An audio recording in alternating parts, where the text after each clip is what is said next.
All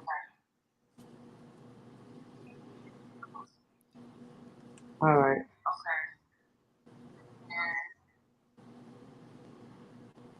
All right. So let's get started. We got a few people on. I'm seeing this slowly but surely. Welcome to Let's Talk Nels. We are here on Renewed Talk with Elaine Janelle. And I just want to introduce my guest on tonight. Both of them I've known for quite some time now, but I am just excited to have them tonight. I'm like extremely excited tonight. Very hype, very hype. So, first, I'm going to introduce Miss Ashley, and she could share some information about herself, where she's from. I met her through church. Mm-hmm. And I've met quite a few people through church. So, but my church went out to Cali, and I actually spent some time at her church, and that's how I met her. And so she hails from LA, and I want to let her share a little bit more information about herself, and then I'm going to go over to Miss Coco. Okay, well, I am so honored to be here. I cannot wait to get this talk underway. Got me a new nail sister, Coco. I am Ashley Williams from Los Angeles, California. As you can see, it's still light outside because it's only 5:05. I am born and bred out here, as they say in the movie Friday, between Normandy and Western. So, yeah. And I'm here with my sister Elaine Janelle tonight. I'm excited to be here. Yes. And Coco, you can go ahead and share about yourself as well. I have known Coco's family. Well, I guess this is about all my life. All my life. I've known the Browns about all my life. But Coco and I really didn't meet until I was an adult. And once again, it was church. Yeah. Yes. Yeah. Go ahead, Coco. Where you from and everything? I'll let you tell. Hey, everybody. I'm Coco, or Coretta. I'm originally from Richmond, Virginia. I am now in Greensboro, North Carolina. And like Ashley said, I'm just honored and excited to be here, and just looking forward to sharing with you guys tonight. Yes. First, okay. Before we dive into like the heavy duty questions, I have like fun light questions and things like that to ask.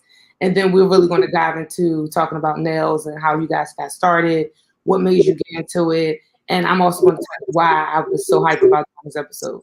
Because everybody I talked to was like, "Oh, you're doing an episode. What's it about this time?" And I was like, "Nails." It was like, I was like, y'all spending something deep, aren't you? And even my roommate was like, "Yeah, I thought it was gonna be deep." I was like, "No," I said, "Renew Talk is about life first, and then talk about God." I said, "So I just try to do different topics, and I also get bored easily, so that's why." So here's some of my fun questions, and these are good old lady questions. So first off, the big conversation I've been hearing, I've heard pastors make jokes about it and everything. Big thing I've been hearing is sugar with grits or sugar with salt and pepper. Coco, what you like your grits with? Sugar. Sugar. Okay.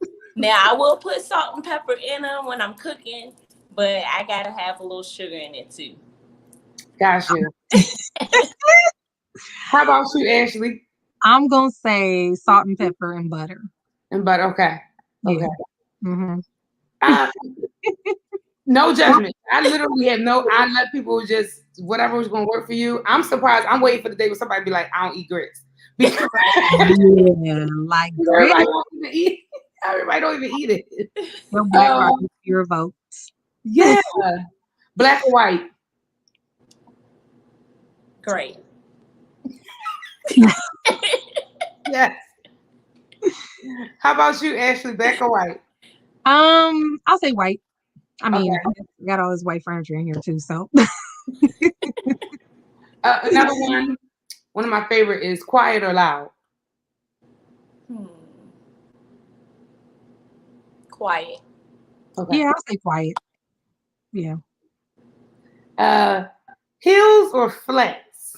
Oh, heels, come through. Heels, of course. They just do something different for the physique. Okay. True. Put some flex in the trunk. This is true. I can't even be mad That's because it. I just That's wore a it. pair of shoes yesterday. And they Mhm. were Mhm. Yes. how about what season? What's your favorite season of the year? Oh, Summer. Summer. I'm a fall baby, but I prefer the summer. summer. Okay. And I'm a spring baby. Actually, my birthday is next Tuesday, but I prefer the fall. Happy birthday. I'm about to say Thank happy you. early birthday, Ashley. It's your pre-birthday turn up. Yes. I'll be at work, but that's Right. I'm about to say enjoy this the most you can. Then right inside. yes, enjoy this the most you can. I got two more, y'all. But I'm glad we can celebrate your birthday a little early. Right. So my two more is 80s or 90s music. Ooh, Nice. 90s for sure. Sure. For sure. Okay. Like, no ifs, I ands, or mean, buts. all genres for 90s. Right. Yep. Okay. Like, I mean, seriously. I'll take a little George Michael from the 80s, but it's Yeah. 90s all Right, exactly. Most people I know is 90. It's definitely 90s. It's like Yes. you It know. just takes you to a place like Mhm. Yeah, and most people I know is definitely 90s. And even the people who are like teenagers and young adults in 90s, they be like, yes, that is our era. Y'all stunt on our era.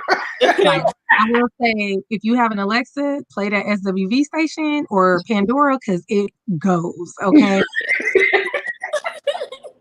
And that right now. And my last question for the night, if you were to live anywhere else in the world, well, not my last question for the night. My last question for the game. If you were to live anywhere else in the world, where would it be? I'll let Ashley go because I already know what I'm going to say. I would say, ooh, it's kind of tough. But from where I've been, I would go back to Hawaii. I would. Mm-hmm. Yeah. I have always wanted to live in LA. Oh, well, then come on, girl. Oh, wow. Now I know someone and I can just get on a plane and go. Hey, ain't nothing to it Look, but and to that's do somewhere to it. work and Listen, everything. come, hey, we'll get into that in a little bit because I tell you what the Lord been up to in Okay. 2020. Okay. Yo, that is hilarious. I didn't Come know. on. And Come I on. did not know. Come on. We need more of us out here doing what we do. So yes. Come on. Wow. I didn't know, y'all. Just Yep. so you know, I really didn't know. See how That's so banging. Mm-hmm. Yeah. On Yeah. time. I would love to live in LA. Is it the weather? Like, what does it for you? It's definitely the weather, the vibe, just like everything. I love it up there. Now see, when you come, I'm gonna take you everywhere. So we ain't just gonna stay in Hollywood. We gonna go everywhere so you can see how it feels to be in all places of LA Right. County. Right. Okay? I'm about to say, and every time I'm going, y'all have done it. Like, you're like, okay, everybody comes here for it. Yeah. Let me tell you what other places to go to and the other things to see. So no, I definitely appreciate that. So I want to get into diving more and talking about nails. Of course, I want to just tell y'all. So if anybody's like, well, okay, Lane, Renew Talk, nails, like what is this? So this is more so for me than for anybody else. Okay. When I was younger, my mother, growing up in holiness, we did not do. y'all already know where I'm about to go. We did not do the nail salon. We did not do all these other things. I mean, makeup, all the carry on that we do now. And so I literally had to get used to like painting my nails on my own. And for a period of time, she wouldn't let me paint my nails. Like she was like, "No, that's not. We don't do that." And I'm like, "Ma'am, you gotta be kidding me." And once again, this was the 90s. So as time progressed, I actually took a liking to nails. And when I applied to go to college, I only applied to 3 schools. I didn't apply to like a whole bunch of schools. And the main school I wanted to go to, I hadn't heard back from. And I remember saying to somebody like, man, you know what? If I don't get into any schools, I'm going to just go to beauty school. Like I'm going to learn to do nails and I'll just be a black nail salon owner or something like that. Like I literally had the back of my head because I wasn't really sure. I knew I wanted to go into film and communications, which is kind of why I do what I do now on the side here. But I was like, you know what? If this doesn't work out, you know how they tell you, like, have a backup plan. Don't you know? Mm-hmm. I was already ready. Like, you know what? I'm not going to just give up on life. I'm gonna figure it out. Mm-hmm. So I've always had a heart for nails, and even when I worked at Sephora, they was like, Elaine is going to be excited. We got new colors. You was over there painting your nails on break. What's on sale? It was like, Elaine, it's a makeup store, and you are hyped about nails. I said, listen. So that's just my thing. That's just my thing. So what made you guys get into the nail industry and being nail techs and all those things? I'll start with Coco this time. Well, growing up, it's kind of weird because I grew up, like Janelle was saying, like we couldn't wear nails and nail polish and stuff like that. So I was always kind of interested in it. And then also, my older sister was a nail technician.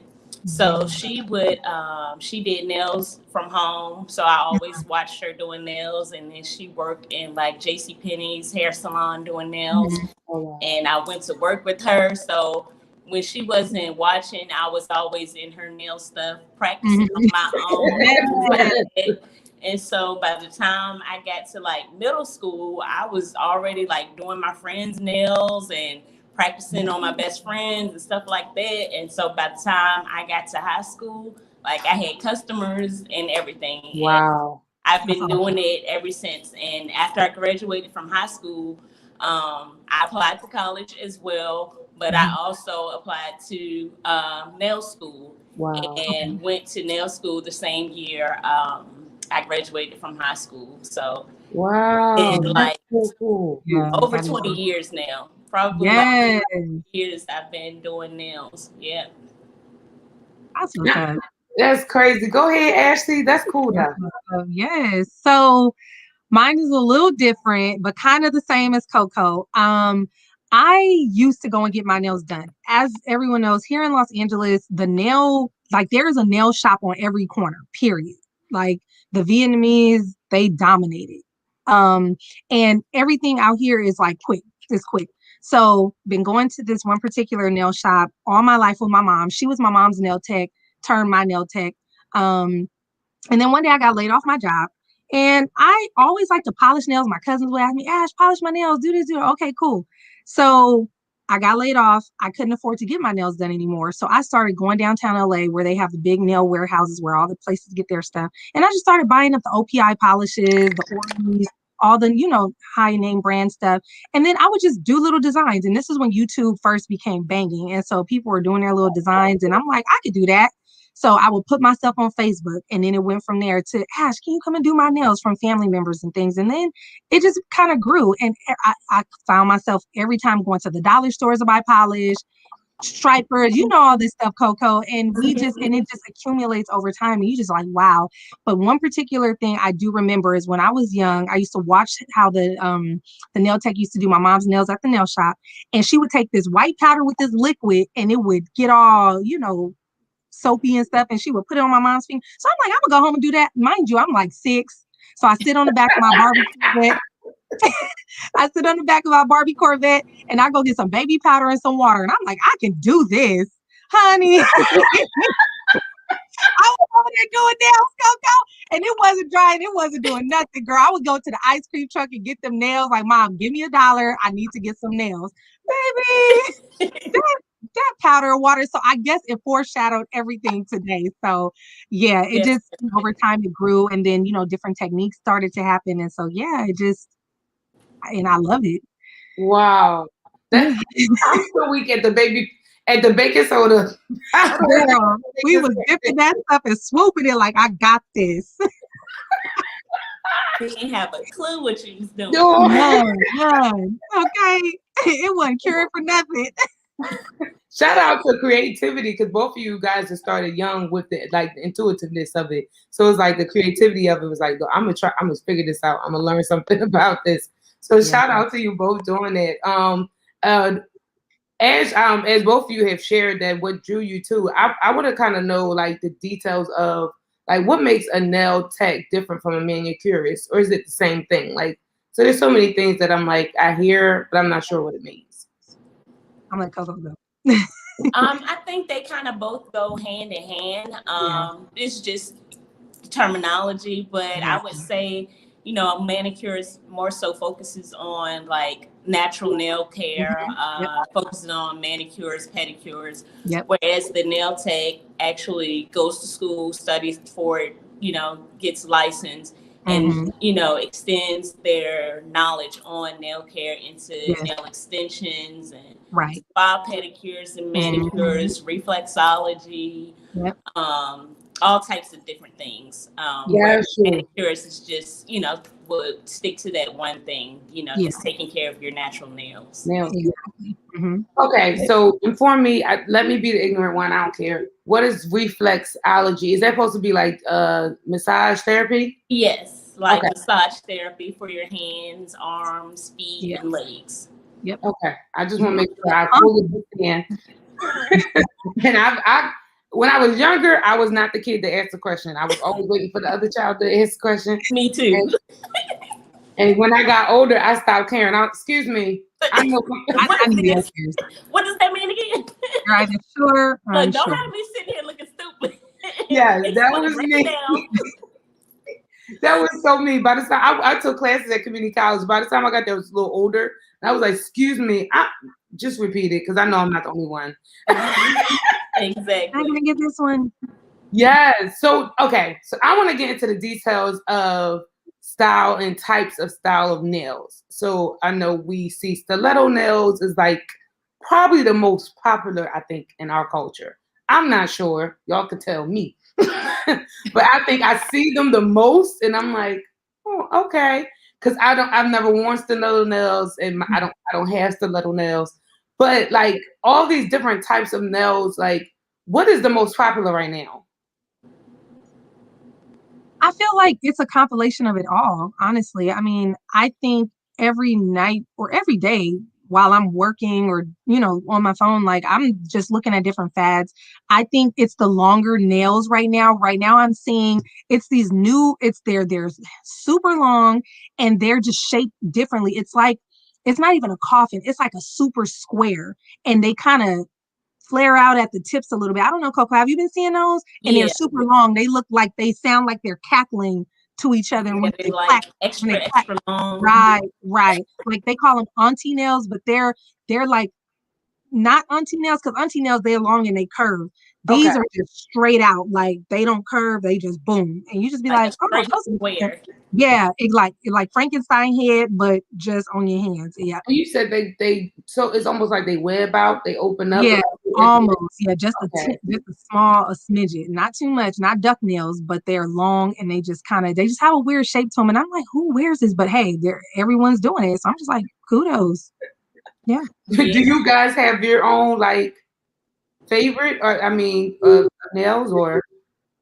I would say my favorite would be like coffin, a coffin style nail. I see that a lot when I'm working. A lot of people ask for coffin or ballerina. They get stiletto a lot, but either that coffin or the extra long square really big. But again, like Ashley was saying, it's really a mix of everything because you could get like I have younger girls that will ask for extra long nails or some of them here they call them extendo nails. So they'll ask for the extendo nails, but then I have some that are like, you know, college students or high school and they're like, no, give me something short and sweet and simple. Right. Wow. So, you know, it's, you know, it could go both ways right about now. But as far as like the trendy nails that I see, I would say like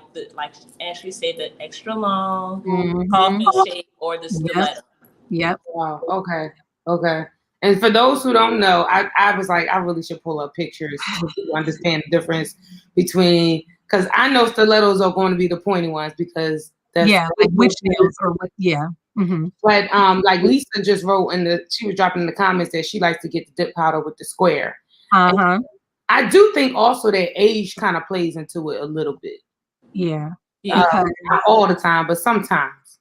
I'll say like my mother is old school. She's like, I started getting my nails done by a Black technician out here in LA back in the, late 70s. And she was like, then that's when the Vietnamese came in and really dominated every single corner of LA with nail shops because it was quick. It was 30, you in here 30 minutes, you out. But my mother does not like tips. You have to do forms on my mother. So if you know what forms are, those are the paper that you stick underneath your natural nail, and you have to take the acrylic and it gives you a guide and you build the acrylic out onto the form. Sometimes the forms are super long to get those long nails, but trust and believe, forms and tips are way different. Forms, if that nail breaks, it's breaking into your meat. When nail tips, they just fly off somewhere and you can't find it. So yeah, it's very, very different. Wow. Did you just say it breaks into your meat? Yep, because it's just acrylic and nail. That's it. There's no tip to stop the damage done to your natural nail. So Coco know what I'm talking about.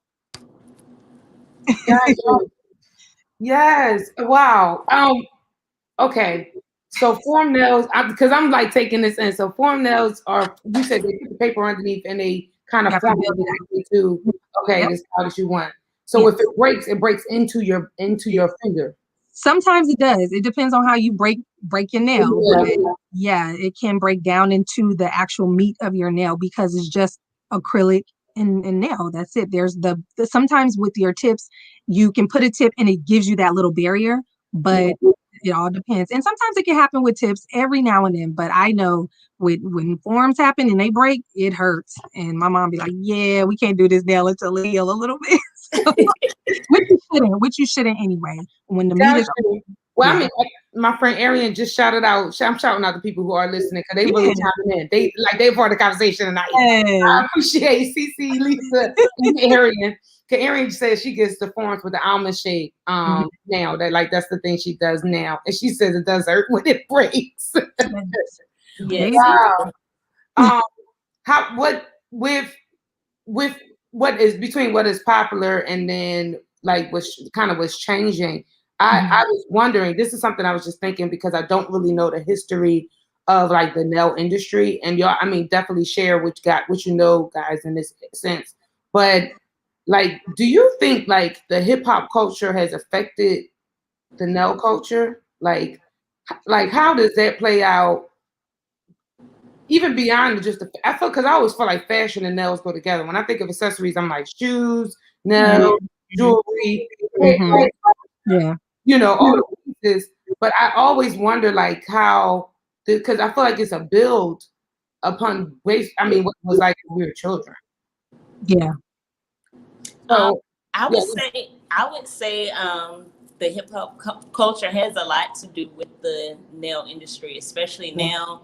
When you have people like Cardi B, girl, come on, say it, Sweetie, and so many Instagram influencers now, even Kylie Jenner, and Chloe, they are big on getting their nails done, showing their nails off on social media. So it's like people that weren't really into it before, like because these people are so big and popular and that's what they're doing and that's like their form of expressing their self and their style. More people are getting into it. And even the ones that were already into getting their nails done, I think they are now more getting into the creative side of it. So if they weren't influenced by just getting their nails done, they're influenced now by the nail art and the creativity of it all. Like to, reflect their personal style. Are we all between 80s and 90s born? Say that again. Are we all between 80s and 90s born? Yeah. And the reason why I'm asking that is because let us go back to the 90s and let us remember, Coco, when our mamas and our aunties and our grandmothers were getting their nails done and they were long and they had all this embellishments. You had 5 different colors and their nails were just dropping. They actually had rings and chains and I remember those things. And you know how they say you make a circle, all that stuff is coming back. You know what I mean? And granted, these were women who were, with the buzz cuts and all that kind of stuff with their hair, and they had the wild red lipstick on, and just, you would just sit there and be like, wow, like those nails, you know what I mean? And Yeah. like you guys were talking about being in church, even though I grew up here in LA, I grew up Pentecostal, so my pastor was not having it either. You could not get up and serve communion if you had red nails on. Your mama was like, take that off. You ain't coming up in church with no lime green nail polish on. You can do your toes because your toes ain't got to be seen. But them hands, we not doing it. Mm-hmm. I didn't get my nails done acrylic for the first time. I was graduating from the 8th grade, and it was only because of that. Like, other than that, my mom was like, you need to stay looking young, and you don't need to be out here looking like the rest of these girls out here fast with long nails on their too. So, it was levels to that. It was levels, you know. That's true. That I definitely can say it was definitely levels before you got to certain. But Coco, how do you feel about like what you're seeing, not just with the culture, but even what she shared about when you started growing into it? I know you said you took from your sister. I know her sister Rob. I know some people that listen, they know who your family is. Right. No, I'm talking about Roz. I only got one sister. Oh no. I don't have nothing to say. But I was like, I don't want you to get you in trouble. One blood sister. You know, we got many adopted. The sisters, right. No, I ain't getting you in trouble, Roz. I was thinking about when you said that you started playing her stuff. When did it kind of start shifting for you? Like, because of having some of that strict rearing, like when did it shift for you? It was like, okay, I'm playing with color, now I'm gonna get into the hardcore stuff.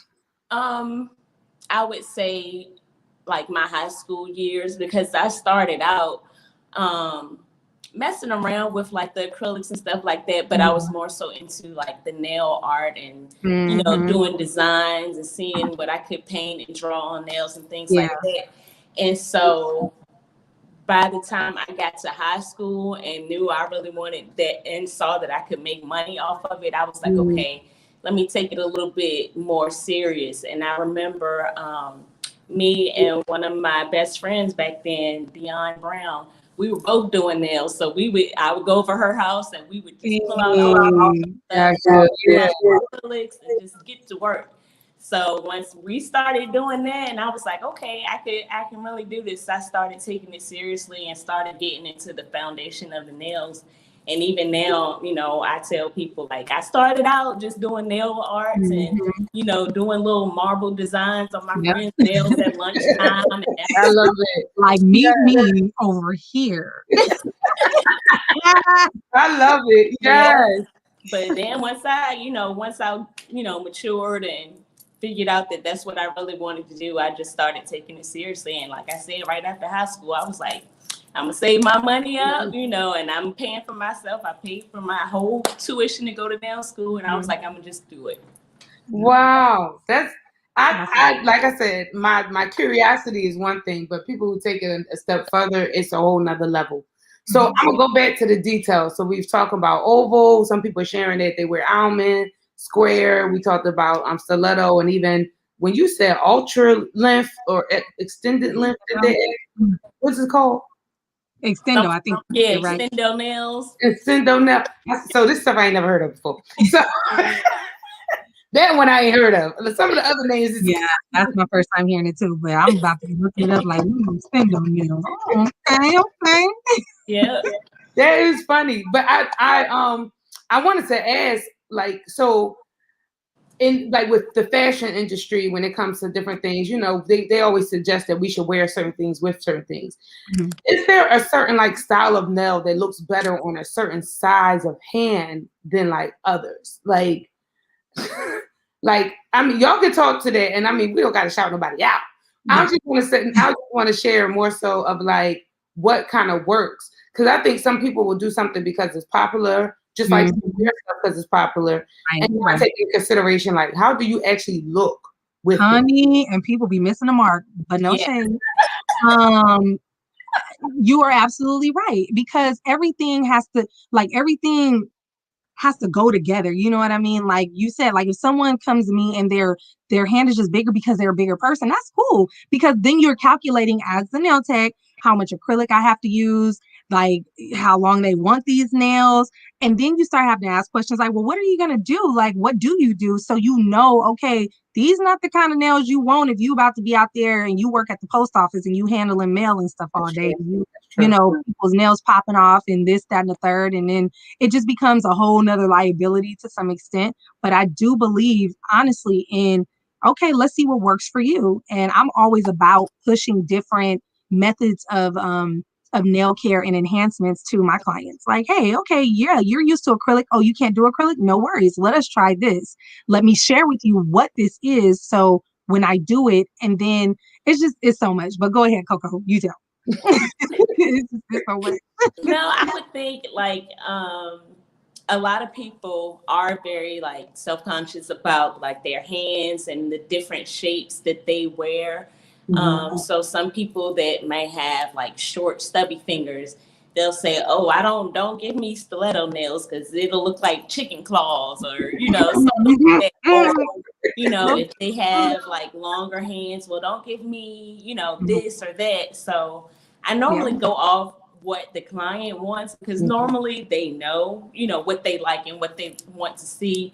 But if it's something where, I might say that, well, no, that might not work. I'll try to steer them, towards something that I feel would complement their hands, a little bit better. Yeah. Oh, yeah. I could only imagine trying to, well, I used to work in retail, so I can only imagine when you have to try to redirect somebody. Yeah. What it's hard sometimes because some people are just like stuck in their ways and it's like, well, this is why this is happening. Or some people, well, my nails always break. And I'm like, well, extra long nails might not be the, right thing for you if you are playing basketball, every day with your boyfriend or, playing with the kids or whatever. So it just depends on the person and like their lifestyle, I would say. Yeah. Yeah. Y'all started leading towards my next question. It was specifically about like the different types of nails. Like, so let's go there. Let's like, what are these different types? So of course, most people know acrylic. I remember when silk wrap kind of hit the scene and that became a thing. And we also like people getting silk. We was like, okay, we knew you spent a little bit more money for your silk. But like, where, like, what are the different types of options now? That's a lot, huh, Coco? So I'm gonna start off with some of of course, everyone's into the whole dip powder. And then you have the hard gel nails. And then let's even jump overseas. You got the way that the Koreans do their nails. You have the way that the Japanese do their nails. You have the way that the Russians do their nails. And yeah, it's stuff be out here extensive. Okay, Coco, you go now. Yeah. I would say the same. I would say you have the acrylic option. You now have colored acrylic options where you don't even have to use nail polish anymore. And even before that, of course, gel nails became extremely popular. So it was the gel manicure, which entailed the gel polish and curing the polish under the light. And then they got into the gel polish over the acrylics. No one likes regular nail polish anymore. I don't even use mine. Right. I just don't. It's like, and I don't even give the option anymore. I think I have one. It's like, what's that? What's regular nail? Right. Because it's like, girl, don't nobody want to sit here and wait for you to be drying all night. Come on, let's get this gel on here and let's roll. Yep. And so now a lot of my customers, they don't even like gel anymore. They'll just say your colored acrylic polishes, because that way all they have to do is cure the top coat and they're out the door. So and then of course you got the dip powder, which is the same as the colored acrylic powder. So I think people are more so into like quick service, but also durable, something that's going to last. They don't want chipping and they don't want to wait, forever for the polish to dry and things like that. So, to that idea though, Coco, one thing that I have been hearing from some of the other Black nail techs that I follow on Instagram is that they do put that disclaimer out saying like, if you gonna come here and get service, this ain't just no 30-minute situation. You gonna be here, so get comfortable, Yeah. because it's more about making sure that our work is impeccable, making sure that we're taking the time out to service you, not get you in, get you out. Now, sometimes there are days when you can, but I know a lot of times it just be like, you want all that. Okay, I hope you're ready to sit for that. You want all them crystals and stones, and do you not understand, like, all that stuff? You got to get out all that stuff and figure out, okay, what am I doing first? How am I going to lay this foundation to build that up? So, yeah. Everybody's techniques are different. So, you know, what one nail technician does and the products that she used, it may only take an hour, but someone else, you know, it might take them 2 hours or whatever. Well, okay. It depends on the level of creativity and, you know, what they actually want. But it's like, you can't, it's just not a microwave type thing these days, especially if you want something creative and great quality. Yep. Yeah. I some of the things y'all saying, I really they hit home because of, like, number one, in the chat, people are sharing their stories about, like, what works for them. Like gel polish. Arian said that acrylic is her go-to. One of the things I've always wondered is what is more healthy for the nail, and then also what is more affordable. And not saying that, I mean, everybody's going to do stuff based upon what they can budget out to do at the end of the day. But what is more healthier for the nails? Because so the truth is, I've never had acrylic. I've never had silk wrap. I've never had any of it. You got to come back to LA or go to Greensboro, because we got to pop that real quick. Right. I'm sorry. But part of it is because I always just wanted long nails. I've always just been into the fact that I just like having nails. Like, that's my thing. And so I'm like, well, if I get a good, like, I literally brought out all my nail polish. But if I get a good, like, amount of nail polish or the right color, I'm, like, content. But I realize that I am, like, the anomaly. I know most people are not like that. So, like, what is more healthier for your nails versus just getting just what's popular? Nothing. If you want to tell the truth, I mean, it's all damaging. I mean, what foreign object do we put all this foreign stuff on our hands? We curing in lights, we're putting, monomers and different things. I know for me, when I was starting to wield acrylic and learn how to wield it well, I was using a monomer that broke my fingers out. It looked like I had tapioca pudding in my fingers, to the point where I went to the hospital. They couldn't tell me what was wrong. And then I read something on Instagram, and the lady was breaking down EMA versus MMA. And a lot of people, a lot of salons, they're not going to tell you what type of monomer they're using or anything like that. People are like, oh, I don't do gel because it, destroys my nails. Well, anytime you're going to take that off, whether you're soaking it or whether you're going to, buff it off, or even, e-file it off, it's taking away layers of your nails anyway. So no matter what you putting on regular nail polish is fine for the most part, but even that destroys your nails to some extent. But then again, that's just from, what I've learned. So yeah. No, do share. Because I compare, contrast, and I'm sure that some things may be based upon the strength of your nail quality as well. I mean, everybody's, just like people's bodies are different. Like, I would say the best way to take off these items are to soak it off. Get you some 100% acetone. And I don't know, Coco, if you agree with me, and just soak it off. Don't peel it off. None of that, because you're pulling layers of your nail with it. Yeah, so that's the unhealthy part. Right. Yeah, I would say all of it. I wouldn't say that the services, the acrylic or the gel, I wouldn't say either one is healthier than the other. Okay. My sound was kind of messing up a little bit when Ashley was speaking. So I don't know if she said this or not, but I would say, like she's saying now, it's about how you apply the nails, how you take care of them, and how you remove the nails that can be the damaging part to your nails. I don't feel necessarily like the acrylic itself is damaging to you. The gel, I don't feel like that's damaging to your nails. The part that's damaging is when you get nails that's too long. And they break in places that they shouldn't break because Yep. they're past the length that they should be. Right. Or the damaging part is when you're just, you can't sit still and wait an hour or 30 minutes or whatever Right. to soak off your nails properly. That's when the damage comes in. Right. Yeah, totally. Totally. That's true. You're, if you're not using gloves and you're wearing these enhancements and you're getting water stuck in places, and once it's all polished and crystalled up, you can't see if it's lifted and if water is getting there. So here you're at the nail tech and she's going to do, and you have a whole green spot. And it's like, technically, we can't even put nothing back on that. You shouldn't. I mean, chop shops will, and that's what I call them here because they are. The sad part is what I've seen in the Black community as far as women are concerned is that they go to these places. They don't care if your limbs are falling off and they will still apply acrylic. You have Black women that are like, I can't wear acrylic anymore. My big toenail is gone. My, this, that, and the third. And it's like, well, yeah, because they're putting dental acrylic sometimes on your nails and you don't know.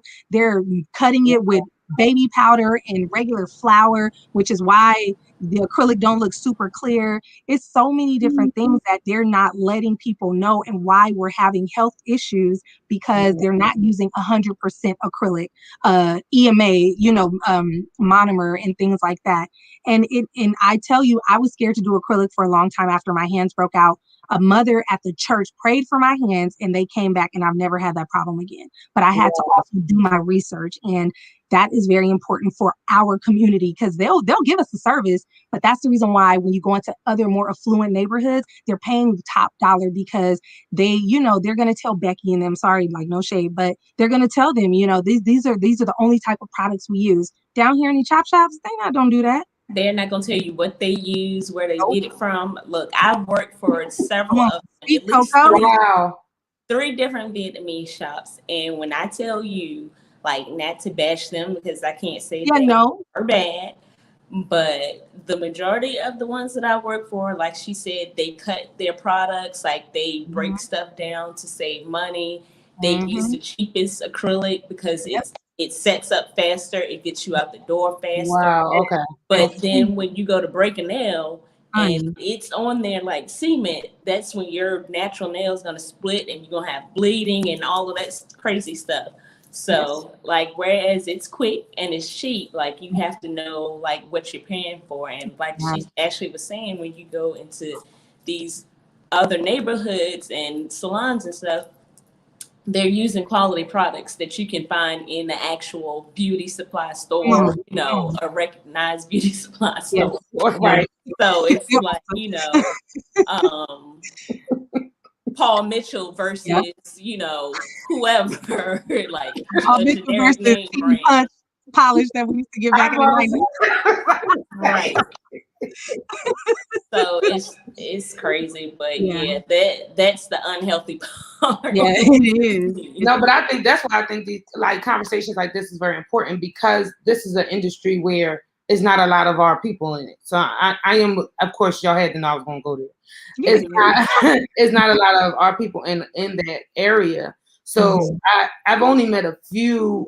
I mean, y'all really are the only two like nail techs that I know who are African American. I've met other people who know a few other people, and so it's like a small community of people that I've met along the way. But most of the time, people have their person at the nail salon, but it's still not a person of color, and it's still not a person that they really know unless they've been going there for a long time. My mom was like, "Oh, you doing nails now?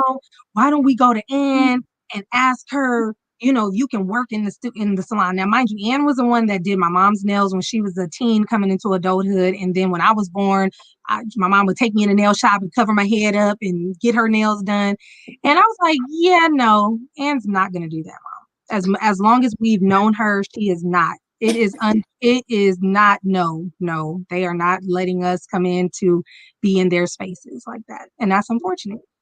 So and it was actually a long time before like they would even allow us to come in and even work for them. And still a lot of places you don't see right. American African American, you won't see American people working in their salon at all. But it's to the point now that like when I started working for them, maybe about 4 or 5 years ago, the thing was, they don't want to spend time to do nail art. They don't want to spend time doing the latest trends that people are requesting. They see on social media. They just want to lay the acrylic, put your gel polish on, put you under the light, and send you out the door. So now it's like, oh, well, if we bring the Black girls in here and let them work for us, then, you know, we can get that money with the nail art and blah, blah, blah, and still do our thing too. So that's what it was for me. So yeah, it's all about the dollar. I don't care how much they smile in your face and say, "Ooh, where your baby? How your mama doing? How you doing? Where your boyfriend?" Blah, Maybe blah, I blah. do. They're not your friend. They just want that dollar. And trust and believe they're not. Us, Yeah. we go through so much, you know, to get to where we are, to build our business, going through school, struggling, you know, wanting this to be, you know, our dream and our passion. And this is what we love. We're not doing this just to make a quick dollar. Like, this is our livelihood. This is what we studied and dreamed about. We eat, sleep, drink, nails, you know what I'm saying? And so we put our love in. When we have clients and we cater to our clients, like, we really put our hearts into it. It's not just about, oh, let me hurry up and get your money and send you out the door. Exactly. And then on top of that too, I think, and Coco, let me know if this is what you've ever faced, but I know you get a lot of, well, how much is it? And it's like, yeah, well, because I paid top dollar for my stuff, I have to work that within my prices. So I'm not trying to gouge you, but because of the work, be like the love and all the stuff that we do to bring the products in here, so you're not breaking out and you're not, you know, you do have options. It's like, well, you know, that's just kind of expensive because everyone is used to getting that $15 full set. And it's like, sister, our products are not $15. No, they're not. Right.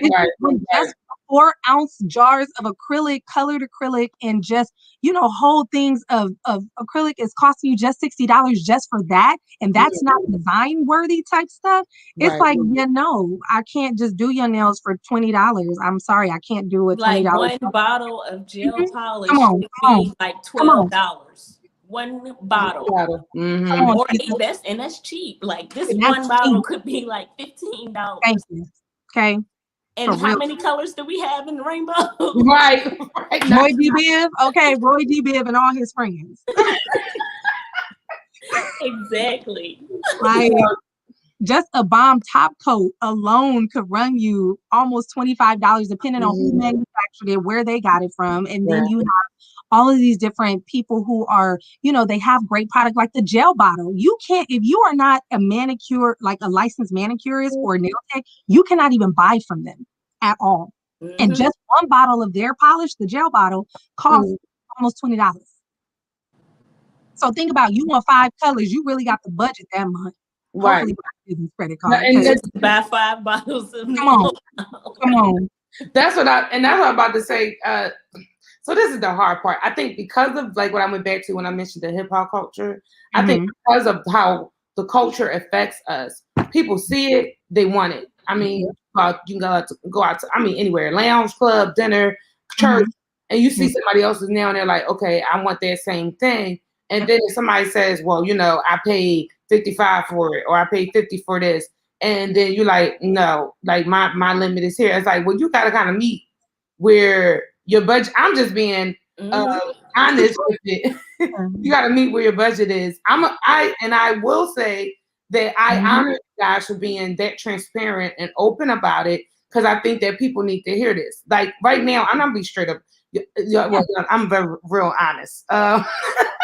I may not have a lot of people listening now, but this is the great thing about being on, especially on YouTube. People will come back and see stuff later. They're going to see later on Facebook. I want people to know kind of the truth. And what concerns me is that we'll let money, and I'm sure this is like a Black business problem as well, but we'll let money control our choices. Right. Some of us really don't have it. That's one.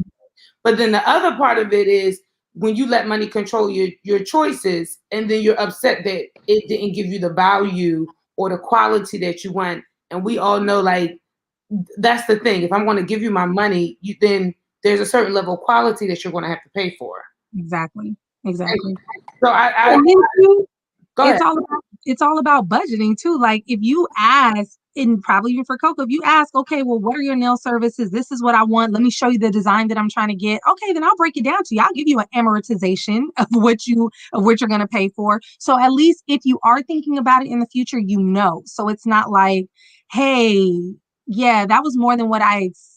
And now we done all the work. We done rubbed on your feet, took the hot rocks, and we done did reflexology. And now we got the transition, and you done paraffin, and you want to drink, you want some potato chips, and now you want to sit here, and now you want us to stone every single finger from the top all the way to the bottom. And no, you got to listen. That the sad part about some part of our culture is that we don't like to plan ahead of time. We don't like to, budget our money so we know what we can afford and what we can't. And we like to sometimes live outside of our means. If you can't afford that, then maybe you need to start with a decent gel manicure and then work your way up. Maybe. I'm just saying. No, no, I agree. I agree. Go to the shop. My girl, take a chance at life. Because you about to be taking a chance. You about to take a chance. I want to go back to really talking a minute. Now, I have some other random things that I am going to hit on tonight. We're going to be here past 9 o'clock tonight. I told my roommate I'm good. Some real good questions. Yeah, and I do think that this conversation may not happen as often with our people. So that's why I'm like, let's do it. Yeah, one of the things that I wanted to think about was, I mean, they going in on these chats. I gotta say some of the stuff and see what they think. I love it. Number one, because I'm gonna get back to us talking about women of color, but for sure, like Miss Linda, she's actually from my church here in DC. Shout out to Miss Linda. She was just talking about that. It's 28 years that she's been getting her nails done, and she's only had a woman of color do her nails one time. Come on, that's another friend of mine, Sade, who actually was living here. She just moved back to Dallas, Fort Worth area, Texas, and she was just like, she's like, if I can find a Black woman of color to do her nails, she would love, somebody to do her nails. It's just very interesting how a lot of people like that. Yes, girl, especially in Texas. That's just around the river bend. They dominate. I was going to ask, like, how y'all have both taken what I call a steps of faith or leap to faith, because you building careers. Like Coco, you said you were still going to school and you put your money aside to specifically focus on something that you were passionate about. And actually, I know you've done the same thing. Like you worked a regular job while still doing nails on the side. And so something that keeps coming to me even while we're talking is, do you think that our people could get to a place where they would be comfortable with coming to a nail salon that is majority Black owned versus being owned by the Vietnamese or being owned by, another culture? Do you think that we could get there? Like, I know that the times we live in, a lot of things are different, but how do you feel about it? I think so. I think it's hard though, because it's been so many years where the standard has been going to these other salons, so they have a certain expectation, and then it's like when the new Black salons open up, it's like, oh, you don't meet the expectation of what they did, so I'm not coming back. Exactly. Or you are who you are, so I'm not, I don't think I'm not gonna support you, I'm gonna go back over here, or it's so many different things that play along with it now, because it's like, I don't know, it's like so many people have high expectations, but their budget doesn't really meet their expectations. So I'm like, it's weird right now, because it's like, some people, they have the high expectations, and then the other people are like, oh no, we want to support. So it's just like 50-50. It's like half and half. Okay. So I think we really gotta like get out there, show and prove, set standards, and let them know like, hey, we're just as good as the next. A lot of people are in it just for the money, Black people included, because now they see like, oh, this is a thing. Girls getting their nails done, they're spending $100 on their nails. Oh, let me start doing nails and run this bag up real quick. You can't do that because people are used to a certain level of expectation and Right. quality with their Right. services. So you can't just be like, oh, come on over to my house and let me Yeah. do this, blah blah blah blah blah, and then expect to retain customers. That's not Right. going to happen. Never. Or things like that. So I think it's really different now. It's like half and half. Some people are just ready to go out and support. Other people are like, no, they're gonna be late, or she's not gonna do it this way, or she's gonna do this, or she's gonna be playing her music too. A lot of But a lot Coco, of Black women really picky towards going to other Black women, and not just for nails, it's for hair too. yeah. Wow. Let's talk about, because you brought up something, and I want to talk about how also the reason why they don't is because there is somewhat of a stigma on us. Like, we have bad customer service, our attitudes, we don't know how to speak to people. I am very big on customer service. Like, I work customer service outside of nails, and it is a big thing. But you have to know how to talk to people. I worked with 2 other Black nail techs who are older than me.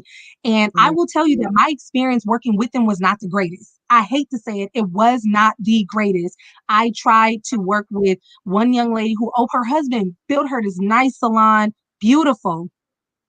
You will walk in there and think it was a hellhole. That's how, and I'm just being real. The music was too loud. When people come into these spaces, that is relaxation. That is, I want to get my feet done and rubbed on. I don't want to hear all this craziness, this crazy music going on.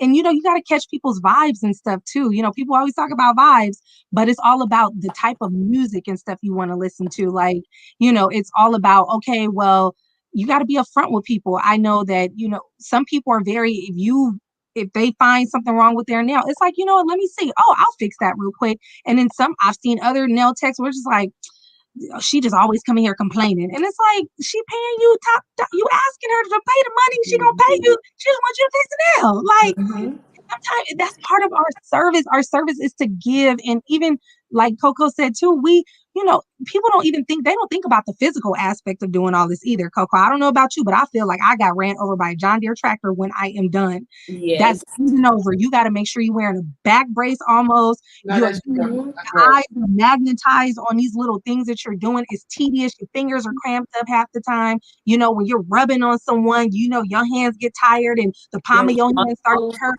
Yeah, and people, it's like we want to give you all this, but give us a chance to show you all this. You have great nail techs like Coco, like myself, that are out here going the distance, and we are all not the same. We are all not the same.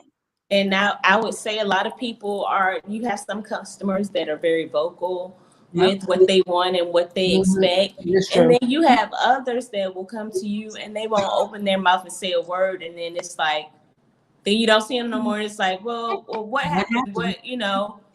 Am I too expensive for you? Blah, blah, blah. Like, what was the issue? And then others are like, oh, I love what you did, but can you do this and this? And I'm like, okay, sure, because like Ashley said, they're paying for a service. So I don't have a problem with correcting anything, At all. You want your nails how you want them. I want how I want them. That's why I don't really go to nobody else's. I know how I want my nails. Come on. And I don't have money to be wasted. So I do my own, but you also have to like grow with your nail tech and explain to them what you like, what you don't like, or whatever, and they should work with you as well. Right. So I have to get to one of the questions that one of the people who are listening asked, but I definitely want to encourage people. So I used to be that person in the hair salon. I would not speak up, and then I would leave. Now I'm not for putting people out of business. So I get frustrated when people are like, "Well, I'm like, well, did you tell them? Like, don't come complaining to all of us, and you want to be annoying, but you couldn't tell that person you sitting in the seat, like, excuse me, you messed up." So just like you said to somebody, I would do it in a minute. You burnt me. Oh, that's a lot of hair on the floor. But it's the truth anyhow. I just feel like you should do the same thing with your nail technician. Like, you should be honest and open and say it without it being like so cutthroat. Like, because it is relationship, and I really do think it is based upon personality as well. Like, So that's why when you guys were saying it, it's like, you know, even with the music, it's like if I had a space or owned a space, you probably won't catch hip hop in my space because that's not even what I listen to. But, Right. but because if you look at me right now, you might assume it. Right. Like, and that's the catch-22 of it. But I really do appreciate how, once again, back to that what I said at the beginning, like that sincerity and like the compassion you have because you are passionate about it. So you want to meet people where they are. Yeah. Let me ask Sade's question. She said, and this is going back to talking about just like with black nail technicians. How do you think we can overcome these biases, both from black nail technicians and us as customers, whether black or of other races, I believe, if we're going to. But how do you think there's a possibility? And I'm coming to my questions a little early because both of you guys are building brands outside of just going to work and trying to maintain your everyday life. Both of you guys are building brands, and I've watched you. It's not like I just found you guys on the internet. I know both of you guys, and I actually have engaged with you and watched you build your brands, and I'm liking your stuff. I'm like, oh, that's cool. That's hot. I like it. So, how do you think? What does the hope look like? I would say, because when Coco, you said half and half, I said I can kind of see that because I've heard people say that people are supporting black businesses more now because of some of the stuff that's transpired in our nation than they were before. But I mean, what does the hope look like for you? What do you see? I see it. I mean, it's coming slowly but surely, but I think it's all about the trust, knowing like if I go to her, will she, be, just real rough with me. I think that's just the stigma that black women that they place on us. And I don't even like that because it's like, okay, you want this done this way. And then it is my job as a professional to see my work. This is my baby. I'm in control of this. So you don't have to tell me that you see that right there. Because guess what? I'm turning that finger every which way, making sure that I'm looking at the detail of my work. So you won't, when you walk away, you feel like I ain't spent $1 million, but I sure do feel like it. And my girl knew what I needed before I could even say anything. You see what I'm saying? Like sometimes what may work for other people may not work for other clients, and that's cool too. I take everything in. Okay, this client likes Lauryn Hill. We gonna go on and put that Lauryn Hill station on, and we gonna play that now. When it gets to cussing a little too much, and I'm be like, Alexa, skip. But it's all about that, just knowing what your clients like. If they have children that need to come, sometimes it's like, okay, bring baby girl, baby boy, we're gonna put them over here. It's a little snack set up. They can have a snack. We gonna go ahead and and so it's just knowing them, knowing, okay, this one likes me to spend a little bit more time rubbing on her feet. That's not a problem with me. I don't mind doing that. So I think when we give that customer service, we can always get it back. And I know Coco feels the same way because they really do be like, girl, I can't wait to get back to you. They be running in. You be like, okay, girl, like you come next week, not today. Girl, I thought my appointment was today. You better not drive all the way out here because you're going to be sadly disappointed. It's next week. I understand you missed me, but it's next week. Okay. Yeah. I think it looks very promising as well. It's slowly but surely, it's turning. And like Ashley said, it's all about great customer service.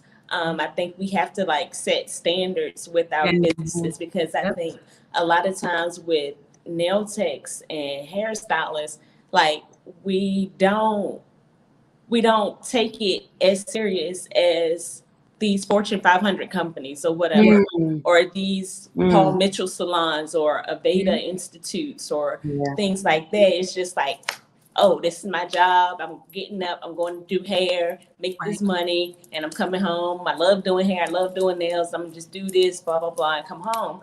But no, you really have to look at it as this is my business. This is my brand. This is my corporation. You have to set standards. And even, I'll say in my business, this was something that I haven't done previously in years, but now I'm getting into handbooks, manuals, setting policies and things like that that a lot of these salons do, and why they're able to charge what they're able to charge because if they see that you're operating in excellence, you're bringing great customer service, Mhm. and they don't have any issues with you, then they're going to come back and they're going to be more willing to tell everybody else, okay, this is what's going on. So I think if we as Black nail techs like make it a thing to give great customer service, to raise our standards in our business practices and things like that, and take it more seriously, it'll start to change.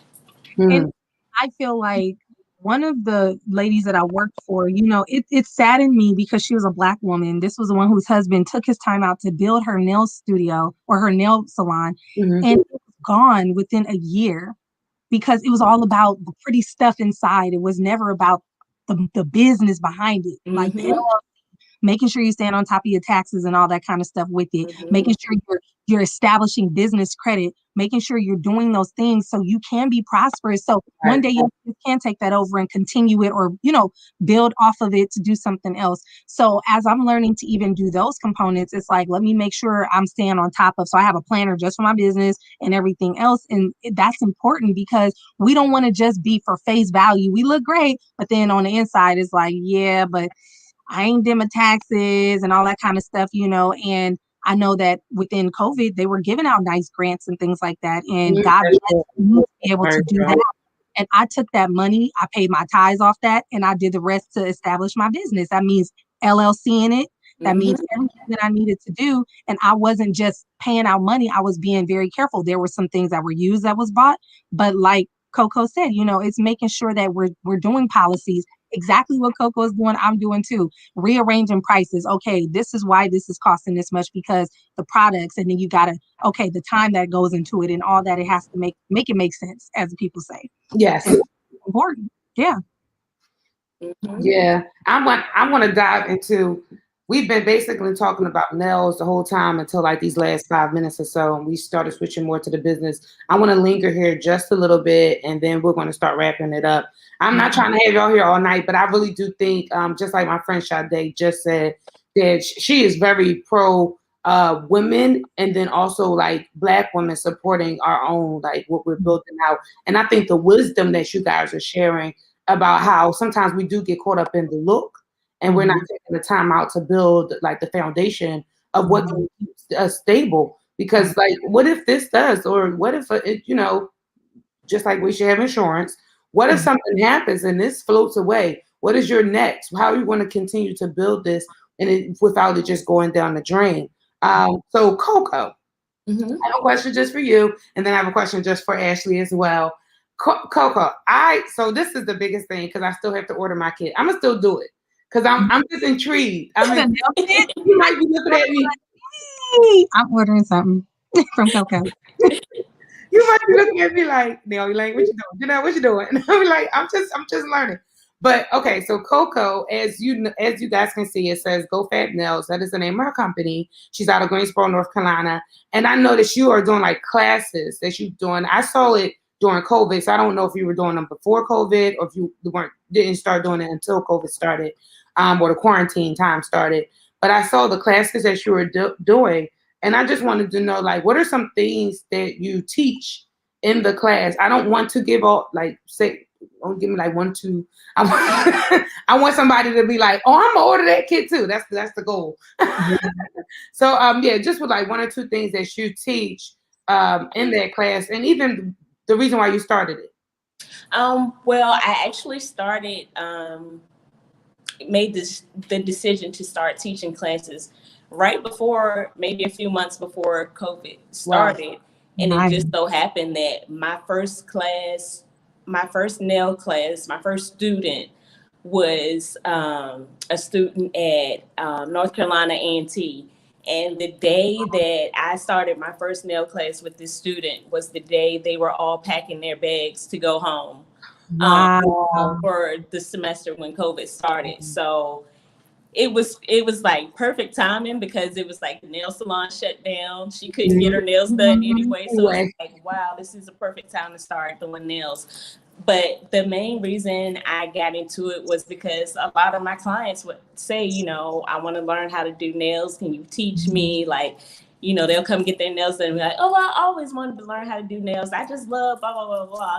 And so I started seeing more more and more other nail techs offering classes. So I was like, I have years of experience. Why not offer another service? Because it's not like, it's taking money from me if you learn how to do nails. Like that's just enhancing your skills and helping you to teach somebody else and to keep it going. But the purpose of it was to teach people the basics and the foundations of doing nails, so that just like I did, like I started making money on the side when I was in high school, paid for my own cell phone and paid for parties, clothes that I wanted that I knew my mom wasn't going to buy, getting my hair done, and I got nail stuff I knew my mom was going to get for me. So I wanted to always have like my own money, extra money. So I'm like, I know it's other kids out here that's like 15, 14, teenagers, anybody that's like, hey, this is something I want to do. So I want to help other people like be a boss and make their own money on the side, and also, bring out their creativity. So basically I just offer like the foundations of nail technology. I'm so hard on the foundation and the proper care of the nail. I tell my students all the time, because with Instagram and social media, it's so easy to get caught up in the nail art. And they're just like, oh, I want to learn how to apply rhinestones. I want to do ombre. Show me how to marble, blah, blah, blah. Let me encapsulate something. I'm like, all of that is good. But like with me, when I started out, which took me a long time because I got into it, like looking at the art side of it, it took me a while to like build my foundation and learn how to apply a good nail or a good full set of nails. So I stress that a lot in my nail classes. Like, hey, I know y'all like the glitz and the glam of it. Like Ashley was saying, I know you want the pretty salon or the pretty nail suite or whatever. But you really got to learn the foundation. And if you learn the foundation of doing nails, then you won't have any problems. You'll go far. So I teach the foundation, how to lay the acrylic, the proper tools. I go over terminology. Basically, I set you up so that either one, you can go out and start making money, either doing your own nails, doing your friends' nails, open up your own or whatever. Or two, you can take what you learn and go to nail school so that you can take your state board exam. So that way, when you get to nail school, you're already ahead of the class. You're already doing, because some schools, you have to do a certain amount of full sets. So if you already know how to do full sets, like you can say, oh, I've already done 50 sets, so I've, you'll be ahead of the game. So that's really cool. Yeah. Well, stuff like that. I also think that God sets things up sometimes for you, because that was like probably perfect timing. So like, okay, I need to transcend how I'm going to work this out. And with COVID, when I saw it, I was like, oh, this is cool. And then you was like, Elaine, we could do it over Zoom. And I'm like, okay, this is because I was going to start doing like a larger like group class, but of course when COVID started, like that was out. So I was like, okay, I'm not going to still offer this class, with everything that's going on.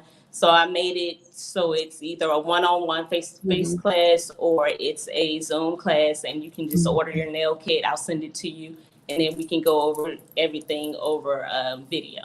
Yeah. Yeah. So anybody that's listening, go. And it's crazy because now I'm starting to lean more towards just doing nail classes. Like I've had more inquiries about nail classes than I've had about actually doing nails. So I'm kind of starting to lean more. That's good. Wow. Yeah. So, come on, teacher. Yeah. And I was about to say, even when you're talking about some people will find competition, they don't want to share their wisdom or knowledge. But I'm like, there's a mentor-mentee concept that builds up, and that nobody can take from you. Like once you teach somebody something, can't nobody take that away from you. Like the wisdom or the information you've deposited.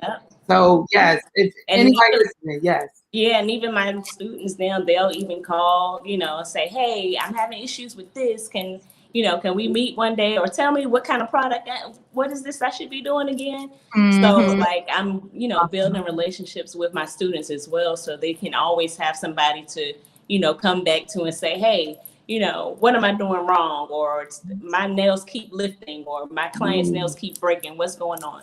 So I'm trying to build that relationship and help, other people prosper and have their own as well. Because, I mean, it's something I love and enjoy, and it just, like, talking about it just makes me excited. So I'm just like, I want somebody just else listening to is feel exciting. Right. Yeah. No, that's good. That's good. So my question for Ashley is, Ashley has actually opened up, and even when you gave some of it away when you were talking about like the children and giving them their snacks, she's opened up a small shop in LA.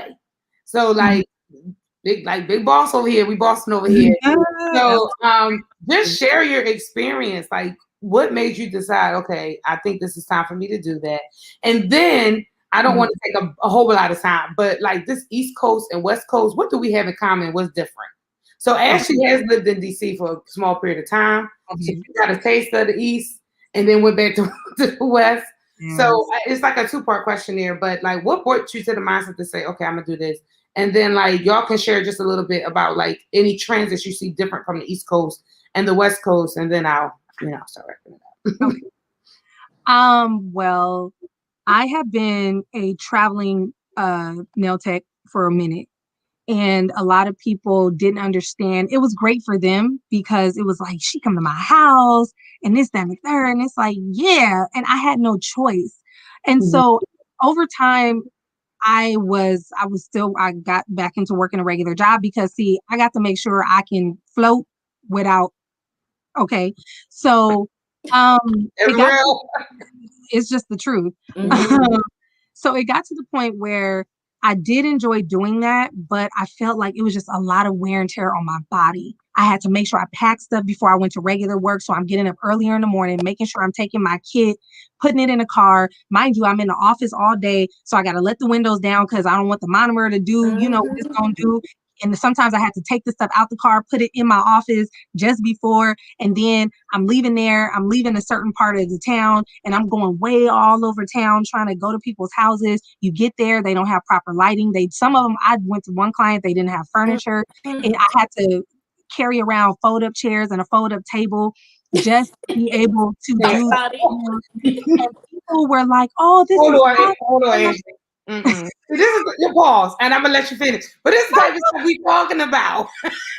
Look, I got the fold-up table in my trunk as we speak. Come on, Coco, you know what I'm talking about, girl. Yeah, and you can't just be saying, okay, can you come to my house? I'll pay you whatever, but you don't even have a table or a chair. Come on here. You don't even have a table or a chair. I'm not don't playing. Don't even have a lamp. No, oh girl, let's not talk about the lighting. So you want me to do all this? And you ain't got proper overhead lighting. Okay. You don't have no lighting. You don't have a simple desk lamp. $5. I went into somebody's house. It looked like a funeral home in there. You know how the funeral home lighting be real dim? You be like, and you want me to do all this. And then you go into some people like, no, let's talk about the pedicures. Go in and try to fill up your pedicure bowl and a bathroom is just unkempt.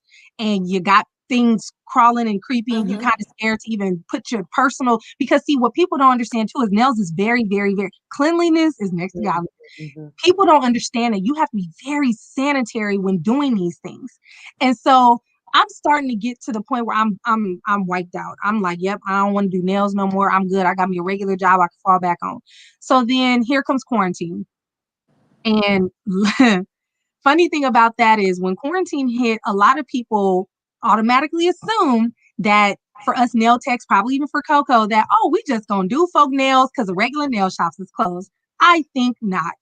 I don't know if I can die from this thing. So I am not about to come into your place and I'm not about to do anything with your nails. I'm sorry. And it was like that for me for a few months. I think I kind of let up more, but this was more around family and friends.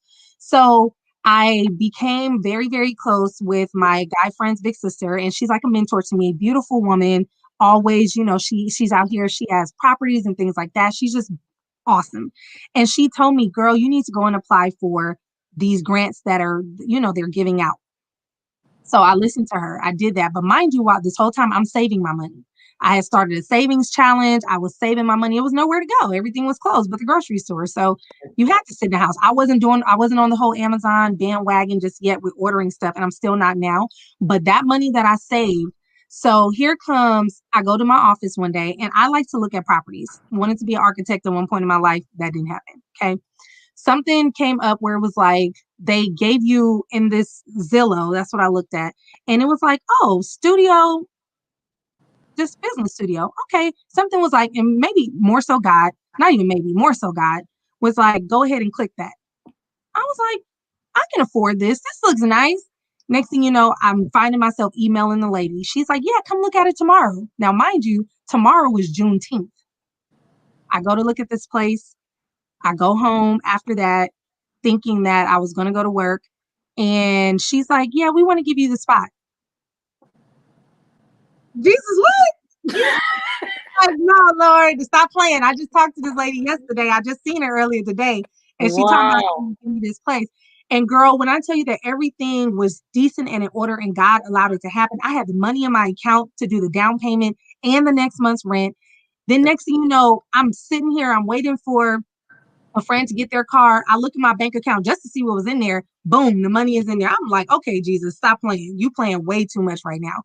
And when I tell you guys that God just orchestrated every single thing down to the very thing. The funny thing is that all the polishes that I had, my I used to keep some of my stuff in one of the rooms at my church, and my pastor allowed me to do that. And I thank God for her, because there were times when people would want nail services, and I'm like, I got that color, but because I didn't want to go and have to go to the church and do all that stuff, I would go and buy the color again.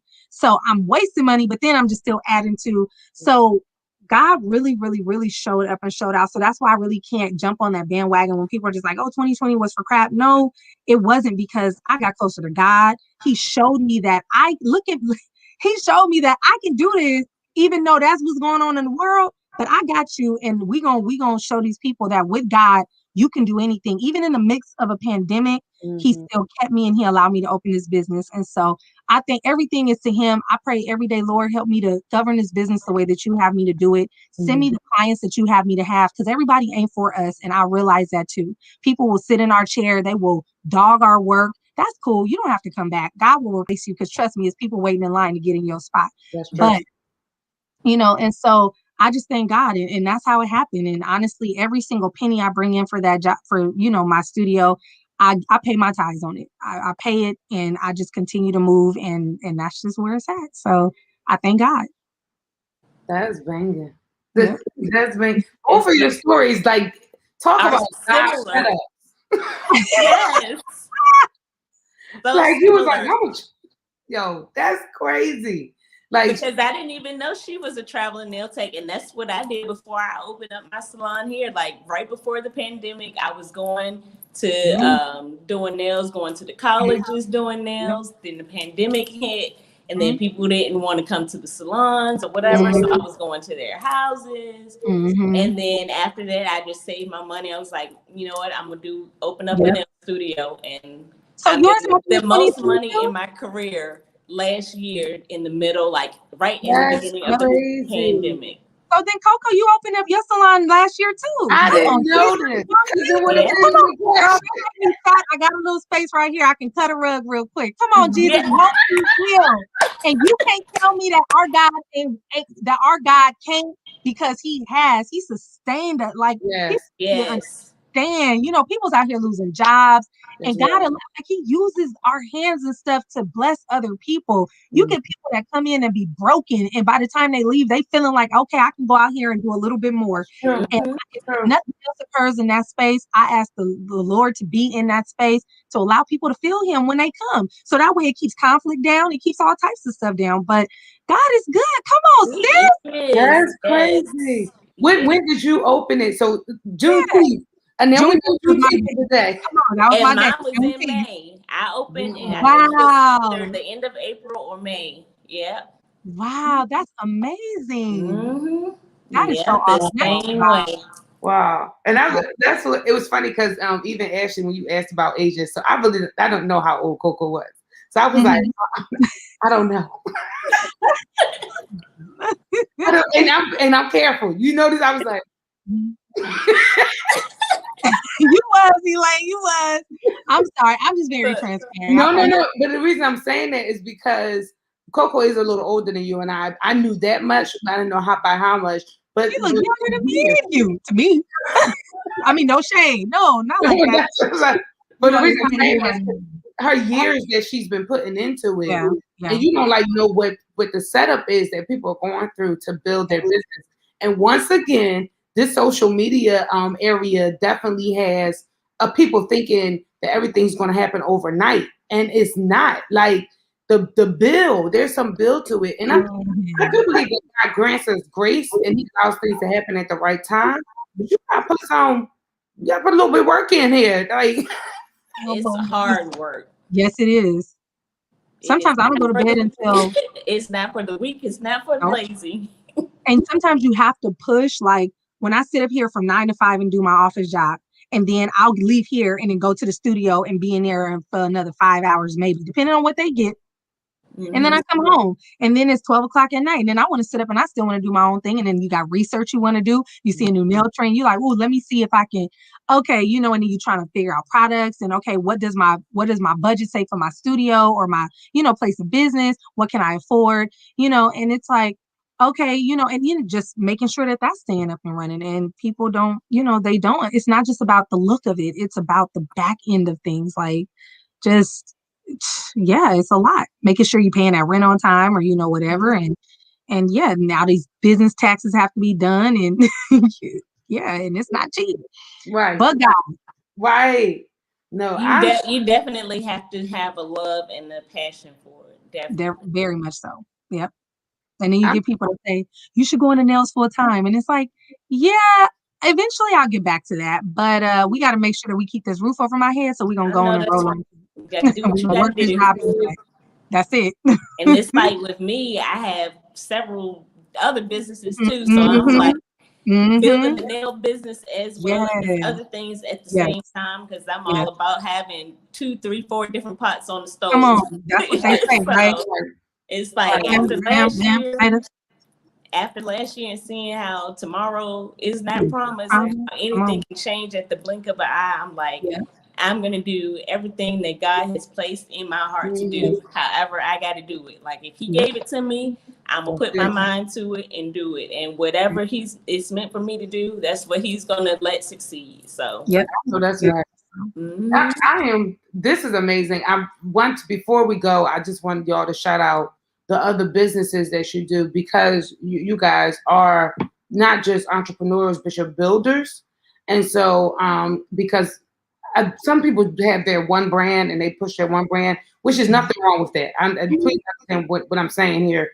But I know you guys are builders because you have your one brand here, but you still are able to transcend to some other areas. And so I wanted you, Coco, you were leading right into it. So all I wanted to tell you was go ahead, share information. Freely, because GoFab Nails is just one entity. So my main brand is GoFab Style Lounge. And what that is, I'm also into fashion as well, fashion design, wardrobe styling. I've worked with celebrity artists and local musicians and artists in Virginia and in North Carolina. So with that, I curate vintage clothing. I style public figures or anyone that's looking for a new style, a new look for photo shoots or whatever, special occasions. I make clothes. I'm still somewhat of a beginner on that side, but I can design and make clothes as well. So I do that. I also have Ashton Iman Beauty, which is kind of a collaboration with GoFab Nails. While working in a salon, I developed my own foot and hand scrubs and body butters. When I first moved to North Carolina, actually, I had a lot of free time in the first nail salon I was in. And I was like, hey, I don't have any pedicure. I couldn't afford to go get a whole pedicure system. And the lady that I was renting from, she was like, oh, well, I saw online where you can make your own scrubs. And she went and bought, when I tell you this lady bought everything that I needed to start making my own products. She bought the essential oils. She bought everything I needed. She was like, hey, this is the stuff I have. you start making your stuff. So maybe like 5 or 6 years ago, I started making my own scrubs. That's And amazing. then about a year or two ago, I started making my own shea butters and body butters. Mhm. I'm like, hey, this is what I'm going to use in my salon Right. on my clients. And Yes. so since then, that's just been taking off. So that's AshtonIman.com. And you can Wow. go on there. You can get your body butters, your foot scrubs, cuticle oil pens. I'm going to be adding some other stuff later. So that's that. And I also have my cotton candy business. I also do for weddings and events and festivals in the You summer. go ahead, girl. Coco that work. So yeah, She is at work. I do a Yes. lot. So those When do you are the three sleep? main things. So yeah, That's awesome. I just love starting businesses and Yeah. putting my mind into everything that I love doing. So if I love doing it and I can see a way to make it happen, I'm gonna do it. I love it. But yeah, Go Fab with Coco, Go Fab Style Lounge. I'm sorry, I just switched it over. Go Fab Style Lounge, Go Fab Nails, Ashton Iman Beauty, Sugar Rush Couture, all of that. Ooh. Follow me. Oh, I'm gonna be putting out a journal this year also. And if you follow me on Facebook or Instagram, I always like try to put up some encouraging quotes, from time to time, things that have helped me while I've been going through like different transitions in life and stuff. And I've always like jotted down or wrote down different sayings and things that, build me up and keep me encouraged to keep my businesses going and keep my life going and things like that. So I'm going to be putting that out in just a few months, if not sooner, just to help my other friends and people just to stay encouraged, to write down their dreams, to write down their visions, and get these businesses going and popping so we can all be prosperous together. Hey, Love it. I love it. I didn't even know the popcorn. I remember hearing about Iman because, like I said, I follow you. So I'm always like, oh, what's going on? Yeah. But no, this is that no, and you really, I can definitely say, especially with your Go Fab Style Lounge, I have seen like she's constantly putting things together, and this is everything. And then I'm gonna let you go, Ashley. I will definitely say this, Coco. No matter the award show, no matter the the artist, you get the deets on what the people have. Maybe she gets. Yes. Coco, Yes, I love it. I'm about to dig into this Coming to America sequel that came out today. Funny. So, Is that why you got I don't know if I y'all like that seen though. it yet, but them costumes that Ruth Carter did, amazing. So I'm gonna be Baby. posting that on my page as soon as Yes. I get a chance. That's awesome. Yes. Oh, and I'll be in Atlanta this weekend. If there's anybody in Atlanta that want to get their nails done this weekend, I'll be there until Monday. That's something I've been doing lately. I've been trying to travel a little bit more, and people have been asking me when am I coming to their city and stuff like that. So whenever I try to travel, I'm starting to bring my nail kit along, so those people that aren't in the area can finally get a chance to, use my services and things like that. So Atlanta, I'll be there tomorrow, the 6th through Monday, the 8th. Yeah. Hit me up, and I'll do your nails for you. Got you. Definitely check out Go Fab Nails if you're in the ATL area, and even if you're hearing about this in the midnight hour tomorrow morning, because people come back and watch lives later. A lot of times in the culture we're in now, so just there, the connection is there. Ashley, do share your brand as well and how you're building it out. So my brand is Ashley V House of Beauty. I fell in love with just house in general because, of course, I love the whole, I'm from the house of this, I'm from the house of that back in the day. So just kind of incorporated that. But I'm building my brand. I actually am a professional makeup artist as well for television and film. Started more so there, and then I just recently got into doing nails for set work, and so I love it. I love it. I love it. I just signed with an agent out here in Los Angeles, so they have had me. I've been on Walmart, and actually I go to Walmart tomorrow until next Wednesday for set nails, and I've done some Nike. I've done a couple of celebrities out here. And so God is just good, and I'm just going to stay humble, continue to just thank him for my blessings, all the trials and tribulations, and, just ask him to continue to order my steps here. And if one day he wants me to go into this full time, then I will. And until then, we just going to keep on moving, keep on moving. So yeah, that's just where I'm at. Yeah. This is so even last episode I did, y'all, was on I interviewed a friend of mine who I've known for over 20 years. We used to sing together, and she was a songwriter. And similar aspects, sticking with her art, sticking with her brand, and now she's making more connections. Now she's in LA as well. She moved out from Philly to LA, and she's making the connections, working with a team of people out there. And so everything that I've heard, even that episode and even this episode, I decided to do 2 episodes more so geared to the creatives, because I think sometimes we just need a push and a support to know that we're not on it by ourselves. I think whenever you're trying to create something, especially if you're doing something that may not be as popular or may not have been heard of before, it feels lonely building it out.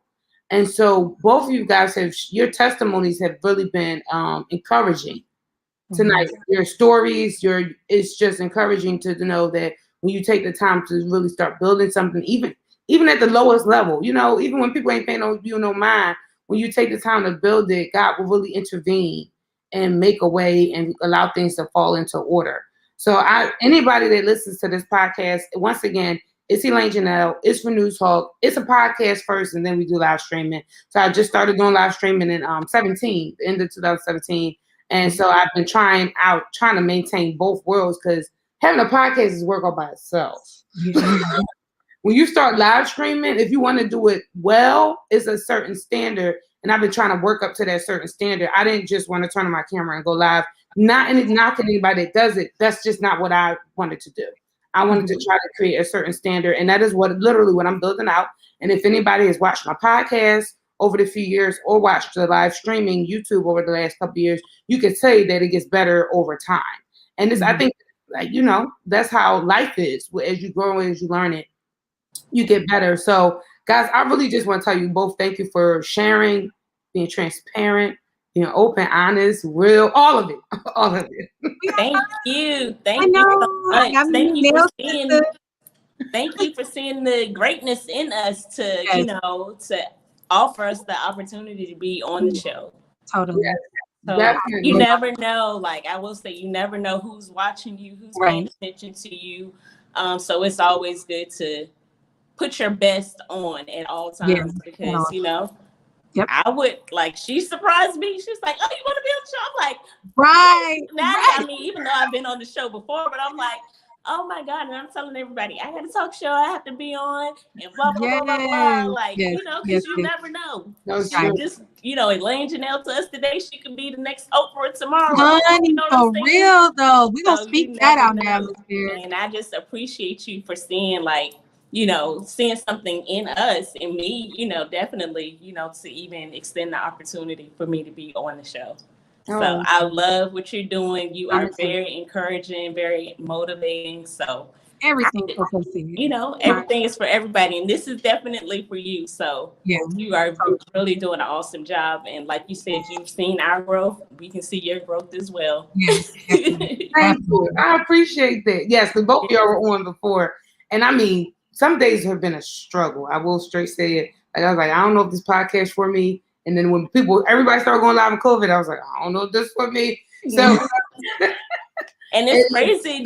When I first came on the show, I had just moved to North Carolina, because we were talking about friendships and transitioning to different areas. And I didn't have any customers in North Carolina at that point when I first got on the show. And look at God. I can say that I'm working full time doing nails, got customers, offering nail classes, everything. So like within that short amount of time, from the first time of being on your show until now, like God has done some amazing things. So it's paying off. So you keep going as well. Yes, very much. Thank you, Coco. Prayers and blessings. Yes. I always end with prayer. So I was like, I'll just ask you. So sometimes I pray, but I wanted to see if one of you would be open enough to pray us out on the evening. And everybody who's chimed in, all of my fam. I really do appreciate those who took the time out to hop on. I have put your handles, your social media handles, and dropped it in Facebook and in YouTube, so that it's out there so that people can see it. Because I know some people couldn't see on the screen. I just want to make sure that people are able to really follow you guys and check you out. And thank you to all those who have watched tonight. So who wants to pray? I'll go ahead and pray. Okay. All right. Oh, we thank you, Lord. We thank you for being in this place, God. Lord, we come to you as humbly and as boldly as we know how, God, just thanking you for another day, Lord, another opportunity to get a chance to commune with you, Lord, to take all of the blessings that you've bestowed upon us, Lord, and to be with one another, Lord, to continue to build with one another, Lord. We ask that you forgive us for our sins, Lord, unknowingly and knowingly, God. We ask that you continue to use us as your vessels, Lord, as your epistles, as we go forth, Lord, as you have given us our visions for our respective businesses, God, as you have allowed us to meet another sister in Christ, Lord, in the same industry, God. And I thank you, Lord. I thank you for my two sisters here and all those that are watching right now, God. And we ask that you continue to use each and every one of us, God. You know what we all stand in need of, God. And we ask that you continue to help us to be where you need us to be so that you may get the glory out of our lives, God.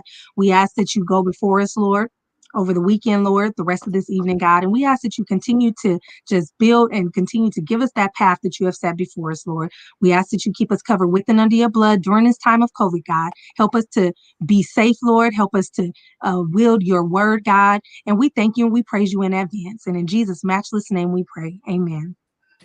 Amen. Yeah. All right, ladies, y'all have a good weekend. I'm about to Okay, go you too.